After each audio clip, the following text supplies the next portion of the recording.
Have you ever sat in your living room surrounded by silence and wondered, is this it? The kids are busy, your partner might be gone, your phone barely rings anymore. And even when it does, it's often just a robocall. That stillness, once peaceful, now feels like a heavy emptiness. It's a quiet that no TV show or radio station can fully drown out. And in that silence, a dangerous feeling can creep in: loneliness. If you're over 65 and have felt this weight in your chest, you're not alone. In fact, millions of older adults are facing the same thing. But here's the truth that no one tells you: loneliness isn't just a feeling, it's a health risk. According to medical studies, chronic loneliness can increase your chances of developing heart disease, dementia, depression, and even shorten your lifespan. But here's the good news, and I want you to hold on to this. Loneliness doesn't have to break you. It can build you. With the right mindset and a few practical tools, you can flip isolation into independence, turn quiet moments into creative ones, and use solitude to reconnect with the strongest parts of yourself. In this video, we'll explore 5 powerful ways to turn loneliness into strength after 65, even if you live alone, even if you've lost people you loved, and even if the world around you feels like it's moved on. Let's begin with the first way, and it's one most people never even consider. Number 1. Redefine solitude. You're not lonely.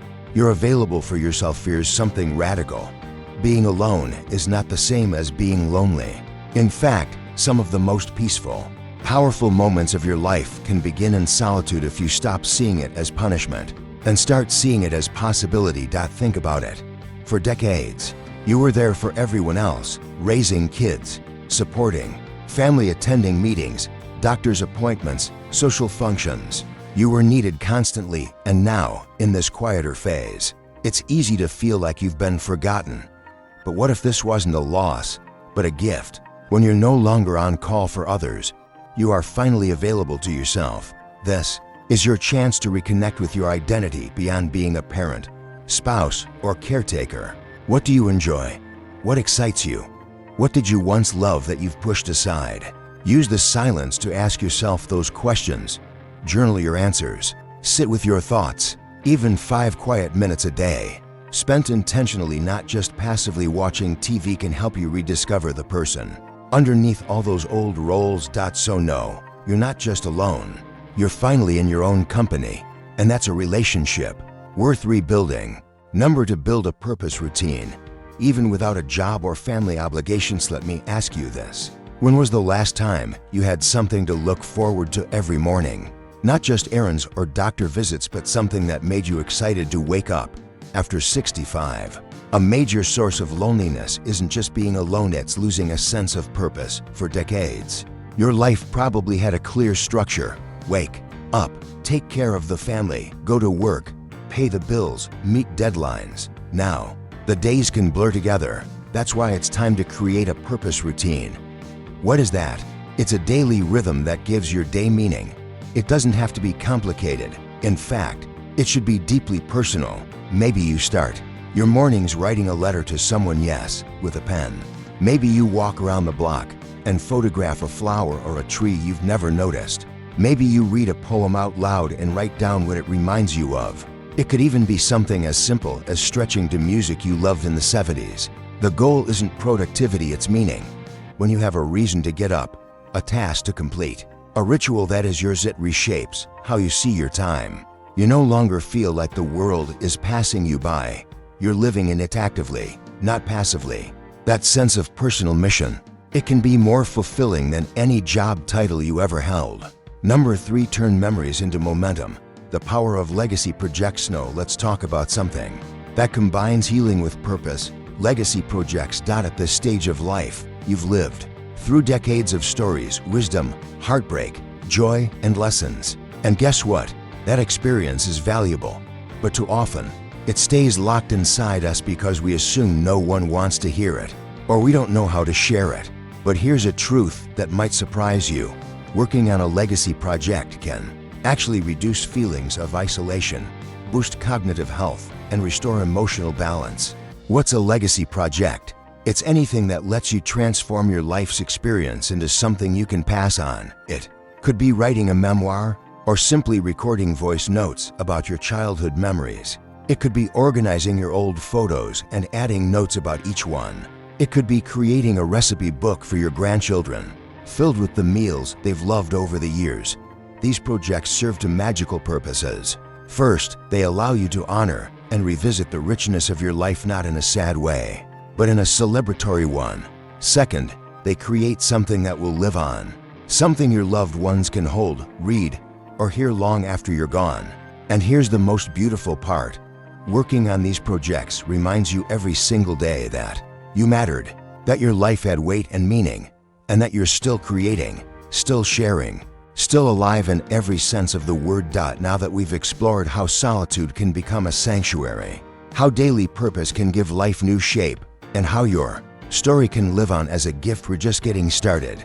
We talked about how redefining solitude, creating a daily purpose routine, and starting legacy projects can help transform loneliness into a source of power and meaning after age 6-5. Now, let's move forward, because loneliness doesn't just live in our schedule, it lives in our connections, or rather, the lack of them. And in part 2, we're going to explore 2 more life-changing ways to turn that isolation into strength by rebuilding and even expanding your circle of connection on your terms. Number 4, reconnect the right way. Choose depth over quantity. Let's be honest. After retirement, after your kids move away, after friends drift apart or pass away, it's tempting to think your social life is behind you. Maybe you've even tried joining a senior center or attending a group event only to feel like a stranger in the room. But here's what no one tells you. You don't need 10 new friends. You just need one deep connection. Forget small talk.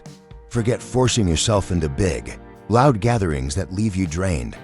What you're really craving isn't company, it's connection. And that comes from authenticity, not abundance. So here's your next mission. Reconnect or deepen one meaningful relationship. Maybe there's an old friend you haven't spoken to in years. Maybe a former co-worker, a cousin, or even a neighbor you wave to but never talk with. Reach out. Send a text, an email, or better yet, a handwritten note. Keep it simple. Hey, I was just thinking about you the other day. I'd love to catch up sometime. You'd be surprised how many people are waiting for someone else to make the first move. And if you don't have someone in mind, try shared interest groups, not just age-based ones. For example, join a local gardening club, birdwatching group, photography class, or book circle, something tied to a passion, not a birth year. What matters most is depth. A single honest conversation where you feel seen and heard is worth more than 100 polite hellos. Number 5, move your body. Shift your mood. Now here's one you might not expect. Movement is medicine for loneliness. When we think of loneliness, we tend to focus on the emotional side: sadness, isolation, emptiness. But science shows that loneliness also lives in the body. It affects your posture, your energy, your heart health, even your immune system. And one of the most powerful, accessible ways to push back against it: physical movement. This doesn't mean you need to join a gym or start power walking 5 miles a day unless you want to. Even small daily actions can completely transform how you feel. Start with just 5 minutes a day. Put on music that makes you feel something nostalgic, joyful, peaceful, and just move. Dance slowly in the kitchen. Stretch your arms toward the ceiling. Walk around your backyard or down the hallway with intention. Breathe deeply as you do. When you move your body, you release tension, boost dopamine and serotonin, those feel-good brain chemicals, and send a message to your brain: I'm still alive. I still have agency. I still matter. And here's the bonus: when you move regularly, you feel stronger physically and emotionally. That strength spills into other areas. You become more confident about stepping outside, joining that class, reaching out to others, or starting that legacy project we talked about in part 1. Loneliness can freeze you. Movement thaws you. Bonus insight: learn to talk back to loneliness. Let's close with something deeper, something that ties all these pieces together. Loneliness speaks. It whispers things like, no one cares about you. You're invisible. Now, it's too late to change anything. But here's what I want you to remember: you don't have to believe every thought your mind throws at you. Just because loneliness is loud doesn't mean it's telling the truth. You can talk back. When Loneliness says, I'm forgotten. You can say, I'm in a new season and I get to choose how I show up now. When it says, there's nothing left, you say, I still have stories to tell, strength to build, and people to love even if I haven't met them yet. Learning to challenge those inner voices is a skill. It's called self-compassion, and it's just as powerful as any medicine, meal plan, or mobility routine. Because the real antidote to loneliness is not just company, it's connection to yourself, to your purpose, and to the world in new, meaningful ways. Closing thoughts, you're not done yet if you've watched this far. I want you to know something important. You are not broken, you are not too late, and you are not alone. Loneliness may knock on your door, but you don't have to let it move in. You can greet it, learn from it, and then gently show it the way out. Because you still have time. Time to grow, to give, to create, to connect, and to enjoy the quiet not as emptiness but as space. Space to become the version of yourself you never had time for before. So today, pick one small thing from this video. Maybe it's journaling, maybe it's reaching out, maybe it's simply getting up, turning on a song, and moving your body with your head held high. Whatever it is, let that be your first step toward turning isolation into independence and loneliness into lasting strength.